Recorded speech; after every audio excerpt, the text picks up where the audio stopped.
किसके बारे में पढ़ रहे थे? व्यंजन के बारे में। तो हमने व्यंजनों के भेद सीखे। सबसे पहला भेद कौन सा बताया आपको?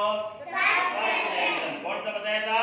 स्पर्श व्यंजन। स्पर्श व्यंजन में आपके कितने वर्ण आए थे? टोटल 25 वर्ण आए थे। इसी स्पर्श व्यंजन को आपने एक दूसरा नाम दिया था। क्या नाम दिया था? वर्गीय व्यंजन। बहुत अच्छा। उसके बाद में नंबर 2 पे इसका भेद आता है अंतस्थ वर्ण। अंतस्थ में क्या क्या आते हैं? यह उसके बाद में नंबर 3 पे क्या आता है? उष्माण। उष्माण में कितने आते हैं? 4 में कौन कौन से हैं? बहुत अच्छा।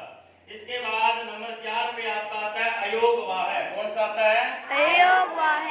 देखो अयोगवाह 2 होते हैं, इसलिए यहाँ पर मैंने द्विवचन में लिखा है अयोगवाहु। क्या लिखा है? अयोगवाहु।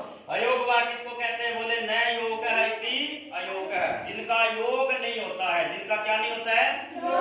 जिनमें योग नहीं होता है। इसमें लिखा हुआ है कि वर्णमाला में जिनका क्या नहीं होता है?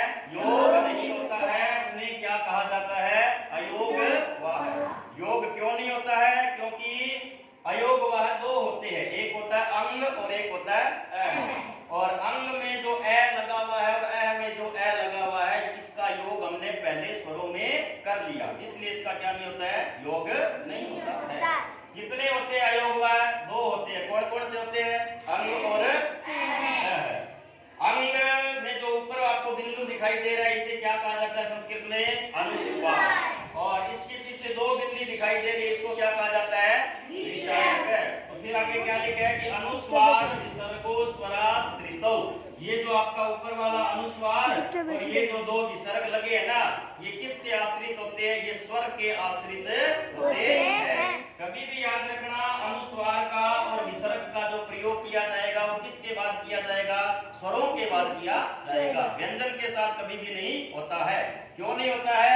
क्योंकि ये किसके आश्रित है? दोनों किसके आश्रित है? दोनों स्वर के है या व्यंजन के? स्वर के। इसलिए क्या लिखा है?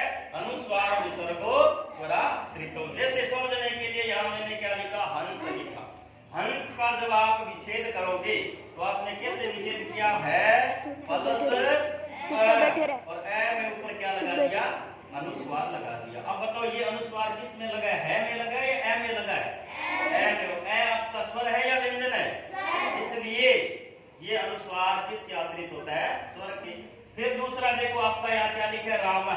क्या लिखा हुआ है? राम।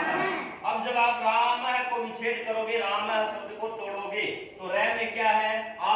और आगे मैं में क्या है? ए। और आगे क्या लगा दिया? विसर्ग।